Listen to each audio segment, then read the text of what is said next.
Hello everyone, welcome back to Freelance Friday. My name is LJ and today we're going to be talking about what the heck a social media manager actually even does. This video is obviously aimed towards freelance social media managers because that's the whole purpose of this series.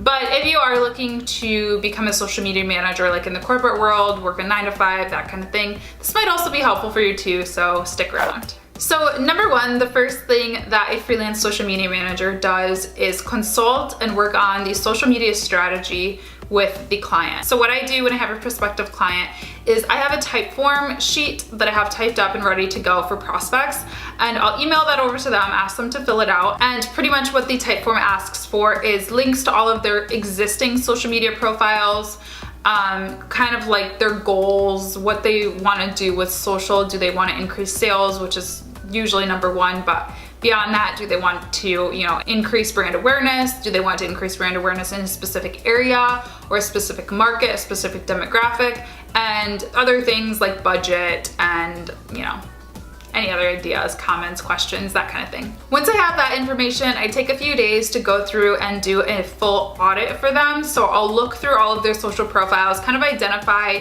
what some big opportunities are for them, what some things are that they're doing really well that I'd like to continue, and come up with a roadmap for them. And then once we decide that, yes, we want to work together, this sounds good, we'll together work on a full-fledged strategy based on the roadmap that I provided them. Another thing that's important to look at when you're coming up with a strategy and you're consulting with a client is make sure to take a look at what some of their competitors are doing in the space. I'm not saying copy what their competitors are doing, but sometimes you'll want to see what they're doing to not do it, if they're doing something wrong, or just to kind of get a gauge for what other people in the industry are doing. You'll also want to look at what some of the key influencers in that industry are doing. So most of my clients are small beauty brands, individuals, small fashion brands, lifestyle brands, luxury brands. And so there are definitely influencers in those spaces. So I like to look at what the influencers are paying attention to see if there's any, platforms that we're missing out on, any opportunities we're missing out on, any social media trends that we should be participating in, that kind of thing. So that leads me to the next point, which is account setup. So a lot of times, like I said, with beauty, fashion, lifestyle, luxury, most of those influencers right now are on Instagram, as I'm sure you can imagine. And a lot of small businesses and brands actually aren't on Instagram. I think more and more I'm seeing clients that are on it, which is nice. But yeah, a lot of people come to me and they don't have an Instagram. They've kind of been putting all of their eggs in the Facebook basket or Twitter or whatever, which is great. But a lot of times I do recommend that they jump on another platform. Now, I'm not saying that you should tell every client that they should be on every single platform, because that's like absolutely not right.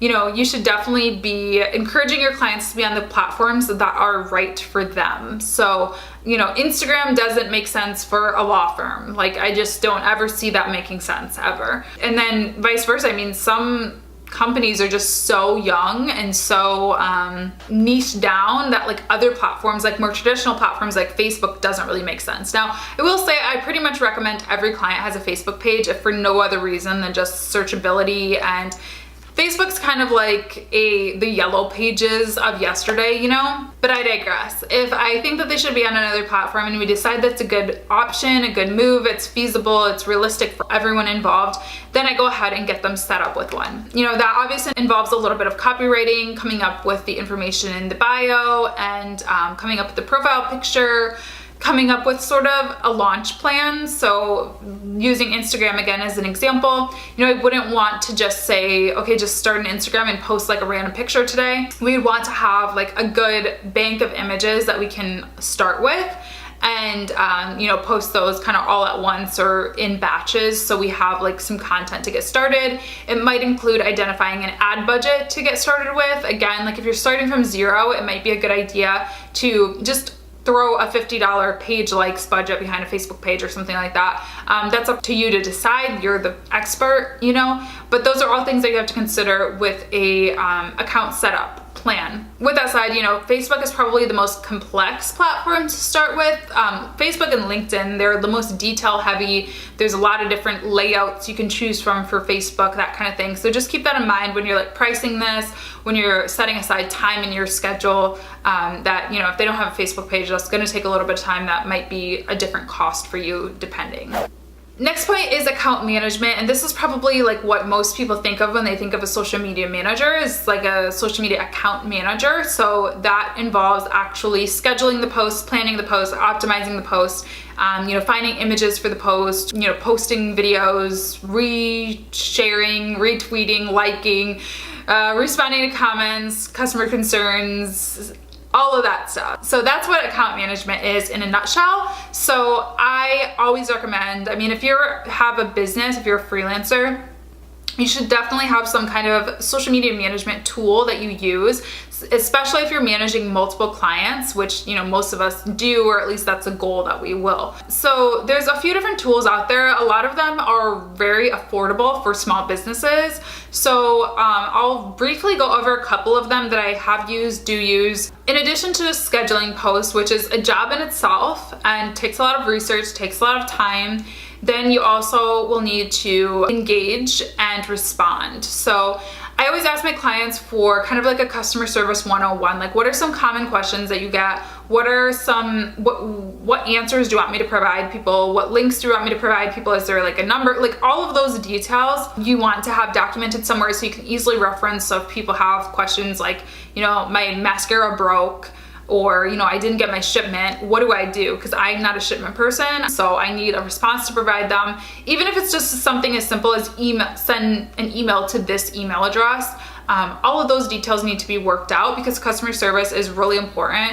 It's something that I think is becoming more and more important. Social media used to be more marketing focused, I think, but now it's really a customer service tool and a marketing tool. So unfortunately for us, that means that we become like customer service agents and in some regards, you know? So you need to come up with a plan for that. And then going back to the whole consulting and strategy piece, you also need to figure out like what else do you want to do? Like, yeah, I want to be responsive and reactive, but you also want to be proactive and, you know, listen in on certain conversations, target certain influencers or markets, and get involved in that conversation, because that's a huge piece of it. Like you can post all day long, but people aren't just gonna come to you. Like that's not how social media works. You need to really be reaching out to different people. And I don't mean spamming accounts or anything like that, but, you know, engaging with different accounts, liking things, getting in on Twitter chats, or like whatever it is. So just come up with that plan with them and make sure that you're posting out as well, like that you're not just posting stuff for people to consume, but you're also responding to stuff and reacting to things and all that good stuff. So that's just a little bit of account management. I mean, that also includes like advertising. That's something that not every client will want to do and that not everybody knows how to do yet, but I do encourage you to learn at least like Facebook ads and Twitter ads and Instagram ads, because a lot of clients are going to want that, and it's really helpful to be able to say, hey, I can do it for you, as opposed to having to outsource it. I feel like I'm definitely missing things in account management, but that's kind of like the gist, like the 101 level of what account management is. It's a lot. It probably sounds like a lot because it is. Next thing is content creation. So this is something that a lot of people forget about as well, but we need to help clients come up with images to post, videos to post, you know, channel art, banner art, Facebook cover art, all of that kind of stuff is so important. Social media is not just like words anymore. I mean, that was nice back in the early days of Twitter when all you had to do was like post one-liners and you could get 1 million followers. But now you really have to be innovative, and you have to not only, I mean, pictures are like 101 level, but you know, pictures, you need to do videos, you need to do GIFs, you need to do just all kinds of different things, live streams. This all goes into content creation. And that looks different for every client for me. I mean, some of my clients I actually get on video and do this for them, like some beauty brands and stuff, I'll like apply my makeup and everything for them. Some brands I'll be behind the scenes, I'll be filming somebody else, I'll be filming, you know, an event that they're having. Some people I will just be creating images for them. Like it really varies on what your plan is. Again, this should all be outlined in like your roadmap and your scope of your project and your contract and all that. And I'm not ever gonna pretend like I a substitute for a graphic designer or videographer or anything like that, because those people have very specific skills that they've spent years and years probably learning. I'm lucky that I do have a film background. I do have a degree in film and video, so I do know how to do that stuff, but I know like design and everything is not like what I'm great at, but there are plenty of tools that help a social media manager kind of at least hone in on their skills a little bit and kind of fake it till they make it, I guess. Canva is a good one. PicMonkey is another good one. There's lots of tools out there. Somebody who I like to watch on here, I just discovered her like a week ago. If you're into these videos, you might like her channel. Her channel is called Jess Creatives. And she's a designer, and I follow her on Twitter, and I just saw she posted something today that was talking about how Canva is not a substitute for a graphic designer, and I absolutely agree with her. But you know, it is a good tool to use when you're kind of in a pinch, and if your client has a smaller budget and you can't afford to outsource. So obviously the ideal situation is for me to, you know, get a request in from them, be able to outsource it to an actual creative professional and get everything looking like 100%. But sometimes it's just not an option. Sometimes I just need to brighten up a photo really quick, resize something really quickly. You are the expert, so you know the ideal sizes for all these platforms. You know, a client doesn't always know that, so they might just send you like a quick cell phone picture, a square image, something like that. So yeah, being able to do all that stuff, create slideshows, like there's so many different things, types of content, and you know, you really have to be innovative nowadays in social media. It's not just about posting words or posting links anymore.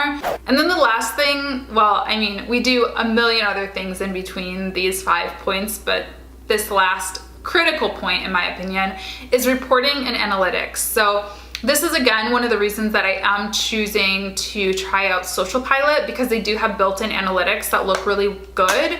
Buffer kind of lacks in that area, actually really lacks in that area. Hootsuite, their reporting is okay, but it's expensive and I don't really like it. Reporting is really important. What I have been doing for my clients before is I just created a PDF with the metrics that I think are the most important to most any business, and just leave blanks for them, and I pull all those metrics like every Monday and send them out. And it's really tedious going into the analytics features of each platform one by one and all that stuff. So it's good to choose a tool that has built-in analytics, so it makes your job a little bit easier. And then how often you choose to report on those analytics is really up to you and the client. So some clients like to hear from you every week, some clients like to hear from you every month. It's really up to you, and it depends on a number of things, you know, what the budget is, what the timeline is, what the length of the contract is. All of that will go into how often you report, but I personally like to touch base with my clients at least once a week. Now, whether or not that's like the full PDF report or not is a different story. It really depends,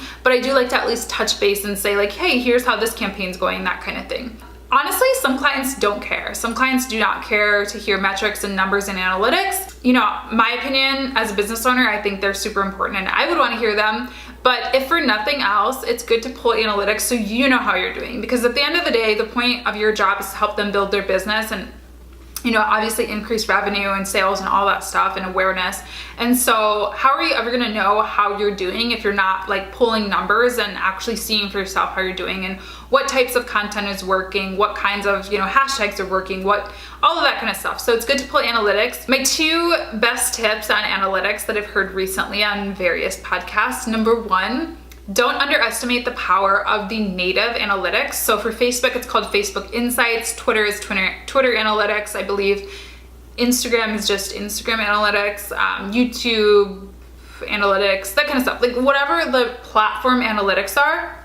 I know that I just said choose a tool that pulls them for you, and yes, you should.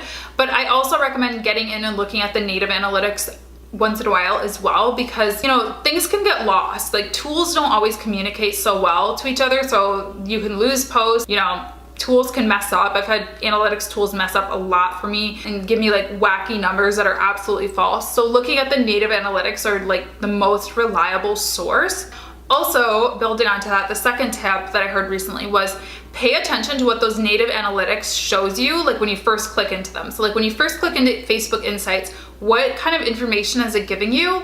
Because think about it, like why would the platform put it out there as the first page if they didn't think it was important? You know, if you want to kind of beat the algorithm of all these different social platforms, it's important to pay attention to what they're displaying on those first pages, because you would think logically that they're showing you the information that, you know, is really going to make the most impact on your channel or your account or whatever it is.